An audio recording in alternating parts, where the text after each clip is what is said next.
local industries and manufacturing sector to get support soon. And Congo refugees pour into Uganda after attack.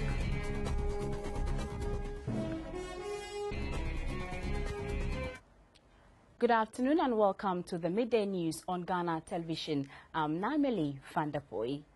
Government will soon announce a stimulus package that seeks to cushion local industries and manufacturing sector. This is one of the major economic policy decisions by the Mahama-led administration to fast-track the economy from a lower middle income to higher middle income status. President John Mahama disclosed this during his maiden meeting with the Private Sector Advisory Council as well as the Governing Council of the Association of Ghana Industries at the Flagstaff House in Accra. A number of pertinent issues bordering on the economy were on the table for discussion when the Governing Council of the Association of Ghana Industries AGI met President John Mahama. Development of industrial parks for the concentration of small and medium-scale enterprises, as well as support for strategic industries, are expected to create jobs and wealth. By way of growing local industries, the plan is to flag the importation of goods worth over $50 million for government intervention, while 30% of government procurement should come from local industries in order to guarantee market for local products. All of these policy interventions come on the back of removal of trade barriers in the ECOWAS sub-region. Another issue we must take as a lesson is how to prevent subsidies from ballooning out of proportion and wrecking the national economy. Adjustments should be made in small incremental jumps, as we've always discussed, so that it doesn't come to a time when one has to heap a huge incremental jump on the population in respect of petroleum products or in respect of utilities like power and energy.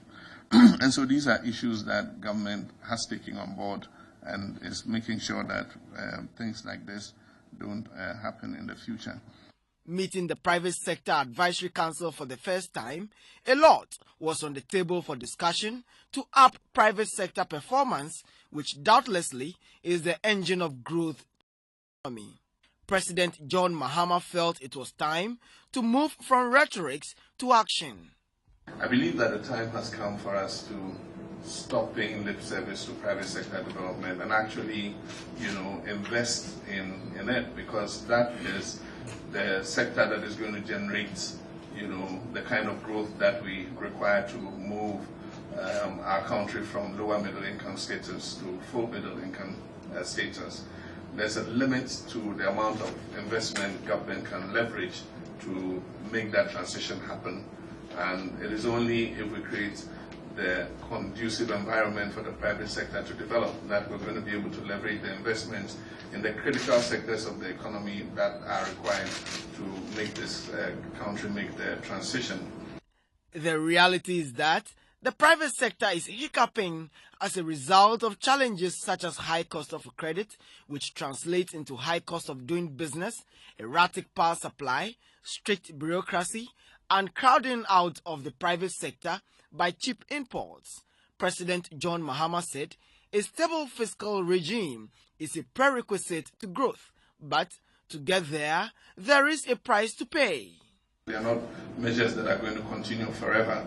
And so in all the bills that were sent to Parliament, it indicates the period of time for which those new levies would run. And so I crave the indulgence of the private sector particularly to bear with government while we try to make things stable. He touched on some bold steps taken to contain the energy crisis, cut down on waste, and to ensure the giant steps from a lower to a higher middle income economy. Nto Bibini Nto, Flagstaff House, JTV. Board members of the Ghana Broadcasting Corporation and heads of departments are sharing thoughts on the way forward for the House over the next 3 days at a corporate retreat at Pampram. Issues will be discussed. This is the first time directors, Senior management and the local unions of GBC are interacting with the new board members of the corporation. The plan is to outline some challenges in the way of optimum performance in the various areas, also to suggest the way forward for the state broadcaster. There were presentations by directors of the various departments. Poor incentives is a challenge to us. Then we are recommending that we tie incentives to performance to motivate staff to work harder. In 2012, you noticed that sponsorship went up to 14% because there was a clear mandate to do forward. That is where we'll sell business news is brought to you by, this is brought to you by, because then you can guarantee the revenue you are bringing in. And the discussion we've been having is to have things that we can guarantee forward selling. The board chairman of GBC, Mr. Kwame Asante, said it behoved on all to achieve more. We hope to be able to chart a new mandate for GBC.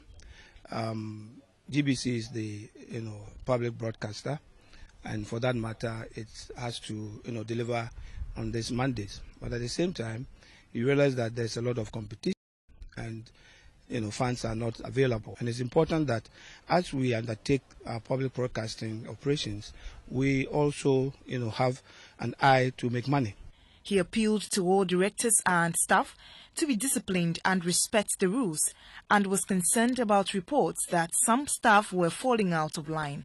The Director General of GBC, Major Albert Donchebe, retired, commended the operation and urged them to keep up for the general good of GBC. I'm hopeful that the relationships that we will develop here will ensure that we will be able to detect early warning, or put in place early warning systems that will detect any difficulties that will threaten to derail the train of GBC. Some directors shared their expectations. We will expect that there will be a resolution, that first there will be a paradigm shift, both from management point of view and from the staff, to move GBC forward. Once we are done from here, we need to go into implementation.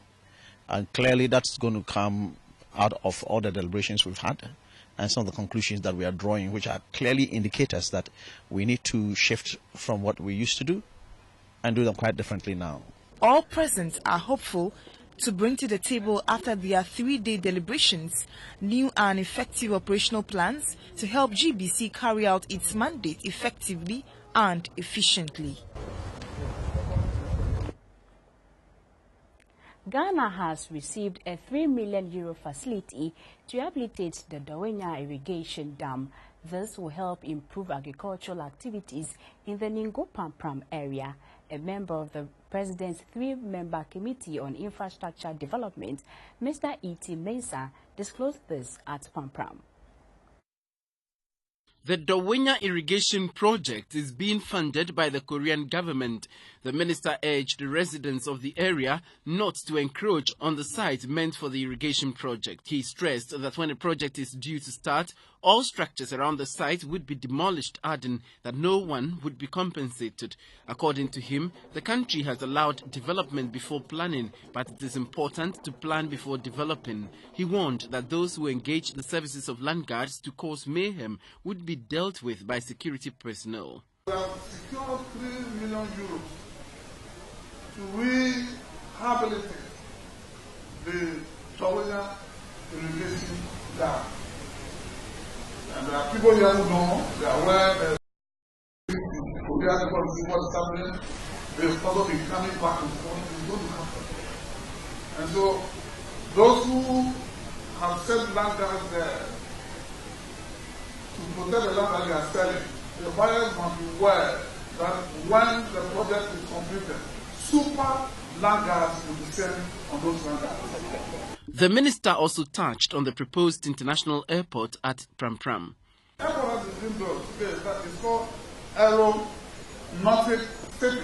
We have already given permission to about 3 companies who are coming to build about 15,000 acres around the area. People are rushing and are selling and buying land. Let me serve notice. When you build that any property anywhere without permit, the planning authorities will have to demolish. It doesn't matter whether you have even started sleeping in it. It's been 1 year since the creation of the Ningo Pram Pram district. At a ceremony to celebrate the first anniversary of his inauguration, Mr. E.T. Mensah advised the district assembly to be prudent and properly manage its finances. The district chief executive for Pram Pram, Mr. Richardson Nite Apena, said though the assembly is young, it has been able to chalk up many successes through the local government service and progressed steadily through the hard work of its staff. He pledged that the assembly will ensure that the district becomes the most lucrative place the country would generate resources from through revenue mobilization. The Central Regional Minister, Mr. Samuel Sapon, has asked all district and municipal chief executives in the region to cooperate with the traditional authorities for the needed progress. Mr. Sapon was on a tour of parts of the region. The minister was on his maiden visit to the Ewutu Senya West district with his deputy, Queensta Sawyer, and some heads of department. He interacted with the district heads of department and staff of the Ewutu Senya West Assembly. He then paid a courtesy call on the Ofakor Traditional Authority and assured them of a close collaboration with government to ensure development. He reminded them that it was important for the chiefs to be united. The Nimfahene of Ofakor Traditional Area, Nenyi Kwashi Abe, who spoke on behalf of the Omahene, thanked the government for making Ewutu Senya West a municipality. He, however, expressed the urgent need for some facilities and infrastructural development. He said the municipality cannot boast of a befitting health facility, police or fire service stations, but mentioned that a 200-acre tract of land is available to the assembly for any developmental projects by the traditional authorities. The minister and his team inspected a children's library project which is almost complete and also visited the new district assembly site and the Kaswa New Market Abattoir. A visit to the site for the new bus rapid terminal depot at Kaswa revealed that encroachers have taken over the land. The minister therefore directed the assembly to take steps to demolish all buildings by encroachers on government lands. The minister interacted with the Kaswa Zongo chiefs. The Odikro of Kaswa, Nai Seidu Yusuf Abdullahi, was grateful to the minister and assured him of a reciprocal visit. The team inspected rehabilitation work of the Adam Nana Bojiase Opekuma Junction and Kaimebre Opekuma roads and later visited the ECG power station. In the name of the Father, the Son, and the Holy Spirit. Amen. Amen. Mr. Sapon and his team finally attended the Table of Chiefs and Peace of Bojiase Meshika, where he broke the ground for a 10-unit classroom block to be constructed for the only senior high school in the town, which is 2 years old. One of the health institutions that is helping to address the acute shortage of health professionals in the Upper West region is the WA Health Assistant Training School. Unfortunately, however, 7 years after its establishment, it does not have a classroom of its own. GTV News finds out how this is affecting the training of these much-needed health professionals in the region. The WA Health Assistant Training School was established in 2006 to train auxiliary nurses to assist professional nurses and midwives. In the 7 years of its existence, it has produced 466 graduates, out of which 421 have been licensed to operate. In spite of its tremendous contribution to the health sector in the region, the school continues to face basic infrastructural problems. For instance, it uses 3 temporary classrooms, one of which is a canteen or the regional hospital. The same classroom is being used as a library. One of the classrooms is so close to a maternity ward that the students find it difficult to concentrate due to the blaring sirens of ambulances that bring pregnant women to the hospital and screams of women in labor. The corridors of this administrative block, which belongs to the Ghana Education Service, serve as offices for the school. The principal of the WA Health Assistant Training School, Mr. George Sinetome, delves into their problems. We have been out of the library facility that we had. So as I speak, we are stranded. If you have to, run as an institution and make it stimulating enough, for the students, infrastructure cannot be downplayed. And as I speak, all our infrastructure have been borrowed, mainly from the hospital and Ghana Education Service. The president of the Student Representative Council, Mr. James Alga, called on the government to, as a matter of urgency, provide the school with the needed infrastructure to enable them produce the much-needed health professionals. As a step towards salvaging the school, the board acquired 200 acres of land for the construction of classrooms, but due to financial constraints, no work has been done on the land. The board chairman, Na Robert Bobloga, spoke to the issue. We as a board finding out that Wa, the capital called Wa, is the only regional capital without a nursing training facility or up to this nursing level. What we have is a nursing assistant. It's not really so. Anybody that wants to come, the land is there, the will is there, the cooperation of the people is very high, and we will really tell you that you will not lose if you come. For now, the school is calling on the government, the municipal assembly and benevolent organizations for support. The Rotary Club of Accra is to promote regional projects based on the activities that address the needs of the youth. This was announced by the first female president of the Rotary Club of Accra, Dr. Juliet Twackley, at an investiture ceremony in Accra.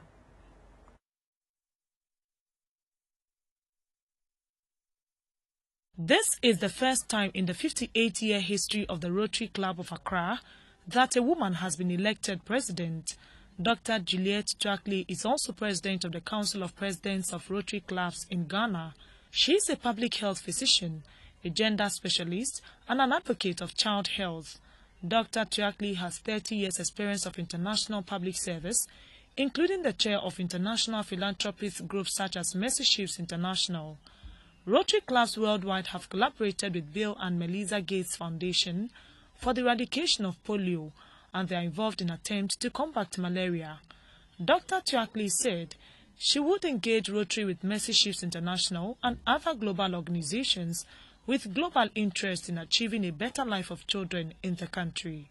Our club exists at a time when Millennium Development Goals drive development. A time of growing and recurrent food insecurities, widening income disparities, climate change, and increasing youth under and unemployment. Preventable infectious diseases continue to place an enormous health burden on our society, even as we die earlier and earlier from non-communicable diseases such as diabetes, cancers, and obesity. I shall seek to engage Rotary with Mercy Ships International and other global organizations with common interests. Dr. Twackley announced that, under her leadership,